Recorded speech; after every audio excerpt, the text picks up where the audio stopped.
Olá, segundo ano. A gente vai gravar para vocês agora a 28ª aula de filosofia, tá?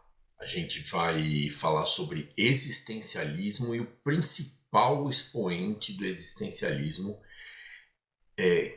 que é um dinamarquês. Então tem um nome um pouquinho complicado. Soren, né? Que vocês vão ler Soren, mas se pronuncia Soren. Kierkegaard. Vocês vão ter contato. É só puxar no Google, é só digitar no Google que vocês vão ver a pronúncia e a escrita correta do nome dele, tá?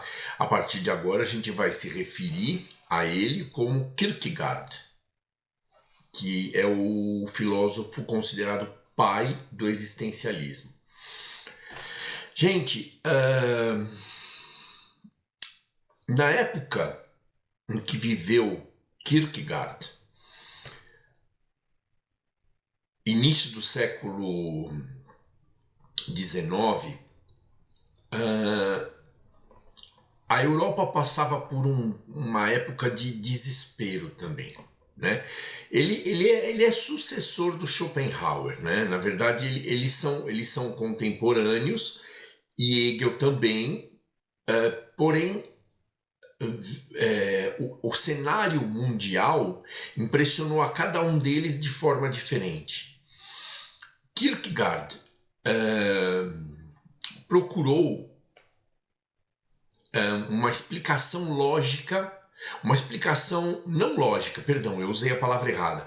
Procurou uma explicação para o ser, né? Para aquela dualidade de ser e não ser, que havia começado com René Descartes no século XVII, com aquela famosa frase do penso, logo existo. Ou seja, tudo pode ser ilusão, menos o ato de pensar. E depois foi sendo desenvolvida até chegar em Hegel, que desenvolveu o método dialético, né? A dialética hegeliana, da tese, da antítese e da síntese. Então, segundo Hegel, o ser e o não ser, o nada, resultariam, né, a discussão entre ser e não ser, resultaria numa síntese que o Hegel denominou como vir a ser, né, tornar-se. A partir do momento que o tempo, né, a condição de tempo, transformasse aquilo que era e não era.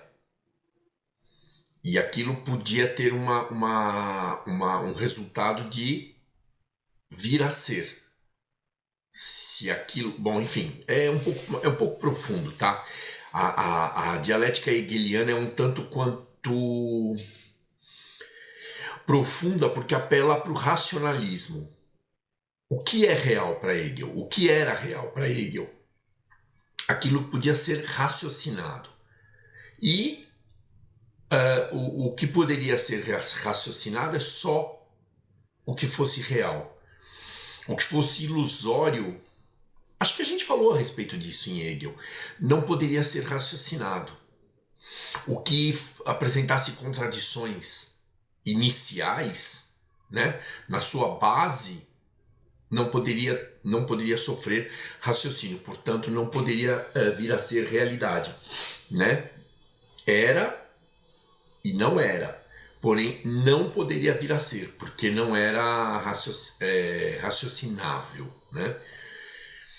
Bem, deixando Hegel de lado, a gente vai passar para Schopenhauer, o pessimismo, mas a força otimista de Schopenhauer, ao contrário do que se classificava, provando que o ser humano poderia criar conhecimento para ele e ser feliz, alcançar a plenitude a partir da sua vontade, porque para Schopenhauer a vontade é que movia o mundo, todas as vontades. O ser humano realizando as vontades faria o movimento do mundo, a existência dele. Aí a gente chega em Kierkegaard.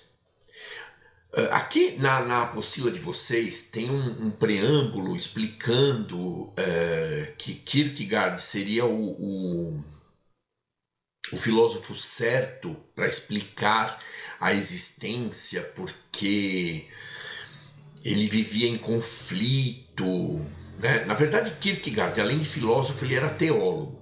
Ele era um estudante da religião. E foi criado em padrões muito rígidos em relação a pecado, ao certo e ao errado, imposto pela igreja.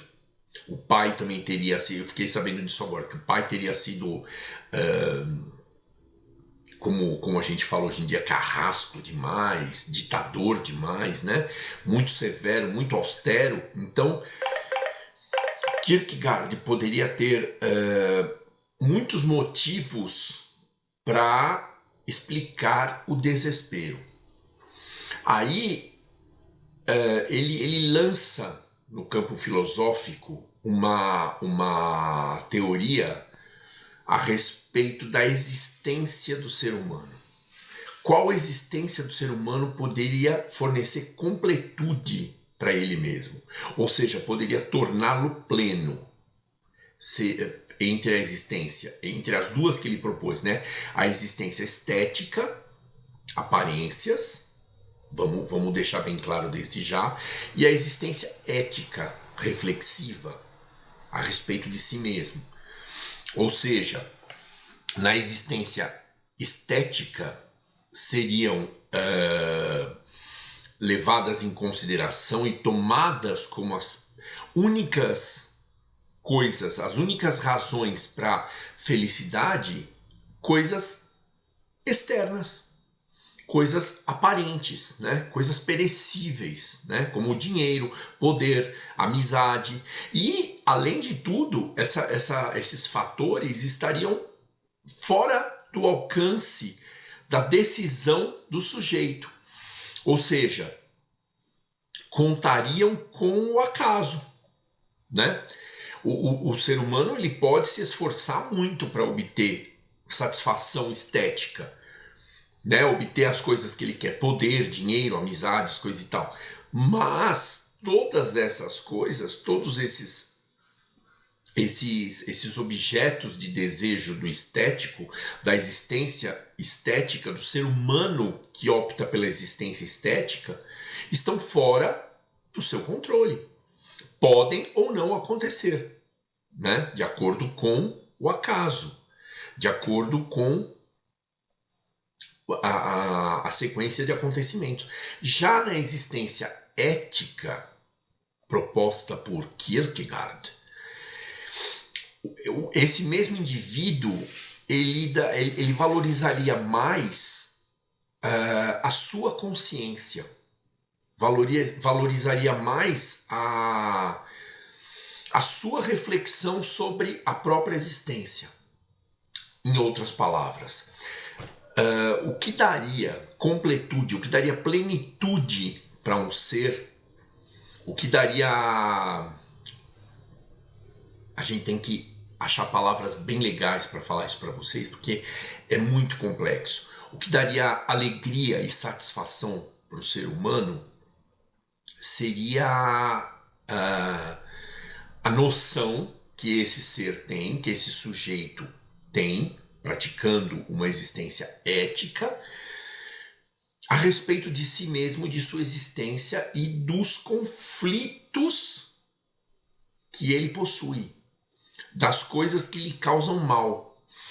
E tendo essa consciência e esse poder reflexivo, esse ser humano, esse sujeito, poderia alterar em si os comportamentos que lhe causavam tristeza, abatimento. Entende? Gente, para resumir, a escolha da existência estética visa matéria, né? Visa, como é que se diz? Aspectos ilusórios, né? Aspectos que podem ou não acontecer dependendo do acaso. né? Dependendo da contingência, dependendo dos fatores que influenciam o momento. A existência ética completaria esse ser humano, causaria a mesma satisfação que o estético considera nesses fatores externos.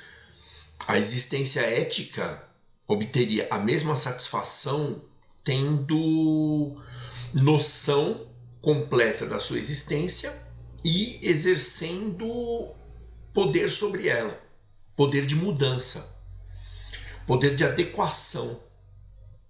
Percebe? Veja, durante o nosso curso nós falamos várias vezes a respeito de... em sociologia nós falamos a respeito de globalização, modernidade, pós-modernidade e algumas características positivas da tecnologia e algumas características negativas. No meu entender, a característica negativa principal, a mais nociva para o indivíduo atual, para o indivíduo pós-moderno, seria a distração causada pelas possibilidades da tecnologia e essa distração tomaria um tempo que normalmente esse ser humano, esse sujeito, usaria para refletir a respeito de si mesmo. Pensar nas coisas que o incomodam e fazer algo, assim, raciocinar a respeito de soluções, de como se adequar, como viver melhor, em detrimento das hostilidades. Percebe? É um tanto quanto complexo, mas o viver ético e reflexivo, e eu diria, agora eu vou além, né? O viver filosófico, onde você pensa a respeito dos seus problemas, onde você admite algumas imperfeições suas e ao contrário de lutar contra elas, ao contrário de se sentir incomodado e achar que o mundo está contra você, ao admitir essas suas incapacidades, essas suas limitações, você é capaz de obter satisfação. Tanto que obter não só satisfação, plenitude mental e plenitude emocional, principalmente. Lembra lá no comecinho do ano que a gente falou sobre levar uma vida melhor, aceitando aquilo que a gente não pode mudar? Lembra disso? O existencialismo de Kierkegaard propõe bem isso, propõe de uma forma um pouco mais racional, sendo que ele se baseou muito na lógica hegeliana. Dessas duas proposições de Kierkegaard, a estética e a ética para a existência, nasceria uma síntese que Kierkegaard batizou de religião. E nós vamos transpor esse termo de religião para fé. A fé cada um professando a sua religião vai chamar de um nome. Uns vão falar Buda, outros vão falar Deus, outros vão falar Jeová, enfim. Mas a fé numa entidade maior, numa entidade perfeita em relação a você que é imperfeito, a fé na perfeição eleva os seus níveis morais. Faz com que o ser humano naturalmente opta por aquilo que é superior. Sempre. Então, inconscientemente, tanto que essa teoria de Kierkegaard, ela é bastante utilizada na psicanálise, na psicologia, né? O sujeito analisado, o paciente do psicanalista, ele é resultado daqueles pensamentos dele. daquilo que ele cultiva como importante. Gente, quando eu falei para vocês que eu gostava muito de Schopenhauer, de Kant, Hegel também, só que Hegel ele parte para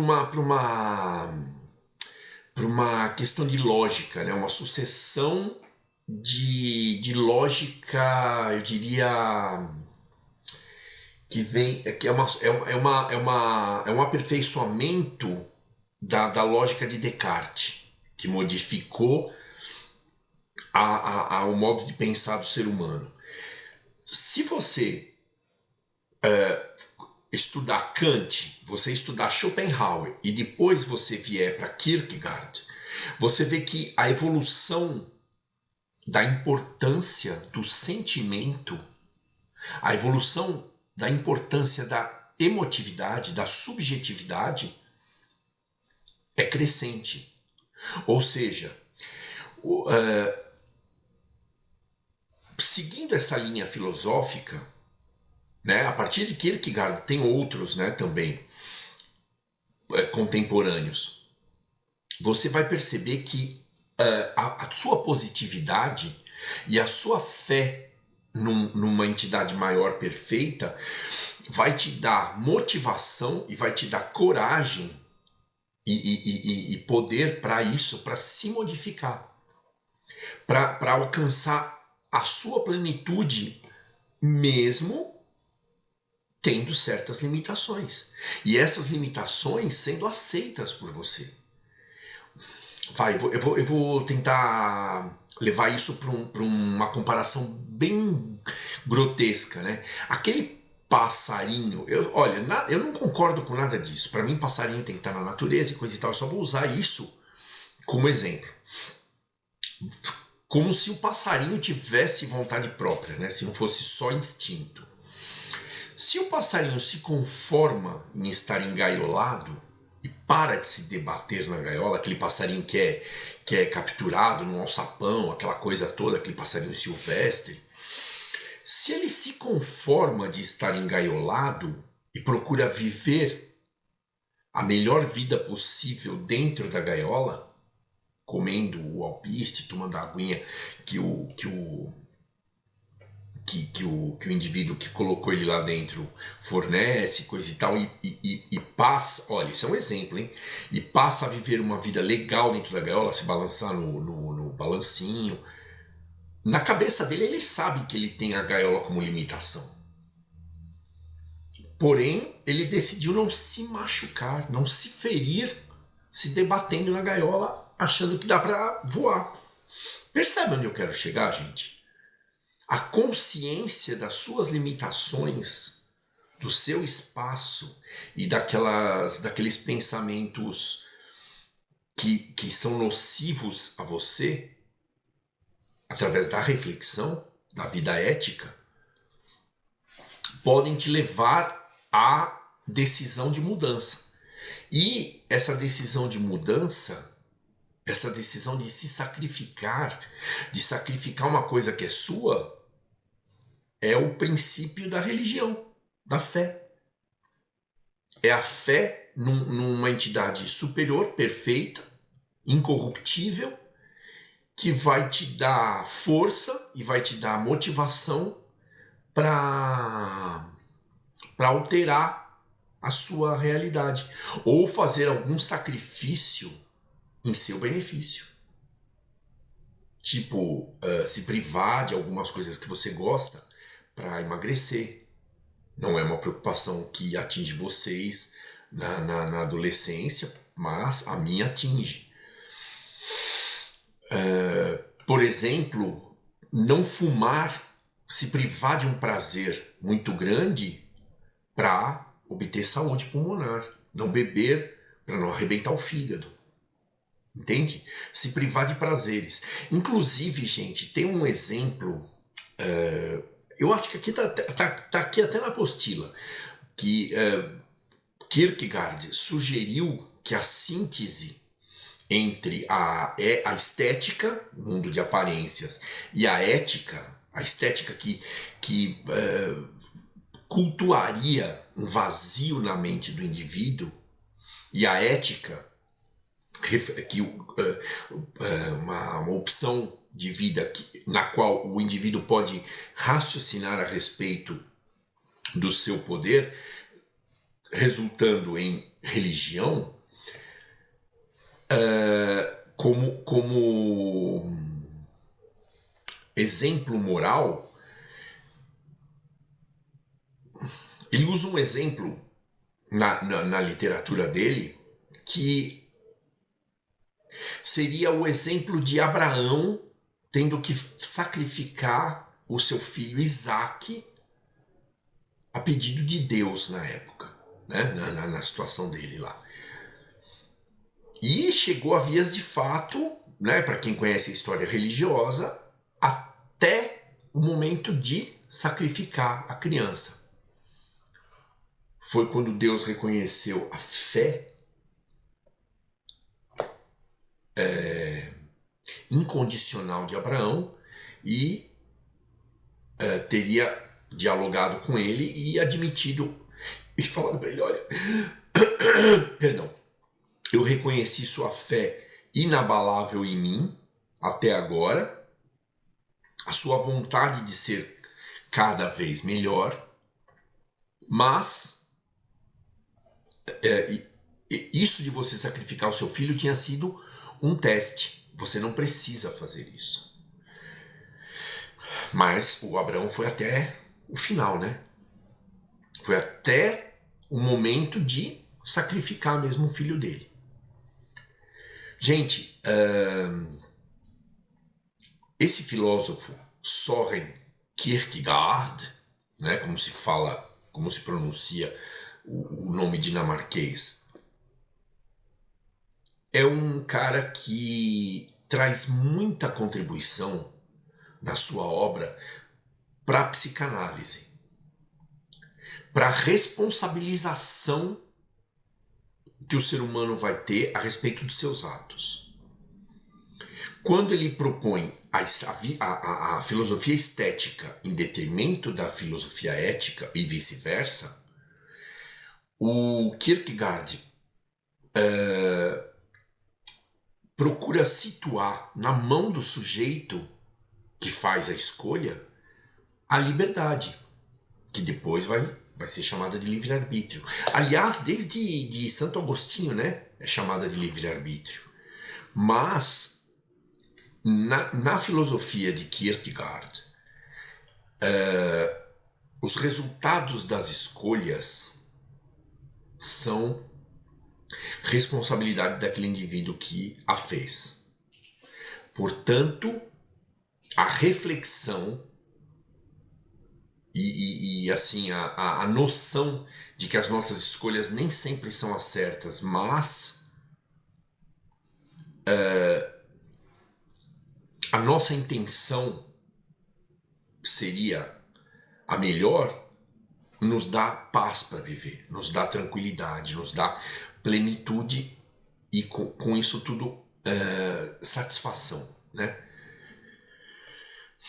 Gente, eu não sei se eu me enrolei muito. Esse tema para mim é muito caro, é um tema muito interessante e para mim é muito precioso, tá? Porque eu acredito que a responsabilização do próprio sujeito, né, o autoconhecimento do sujeito que vem lá de Sócrates em relação a assumir as suas próprias escolhas pode ser dolorido de vez em quando, mas é libertador, certo? Ao assumir as suas limitações, você pode, como os psicólogos falam, tá mexendo em feridas, porém você se liberta, você cura de uma vez aquelas feridas, ok? Gente, pela atenção de vocês até esse momento, eu agradeço, sugiro muita reflexão e bons estudos para vocês.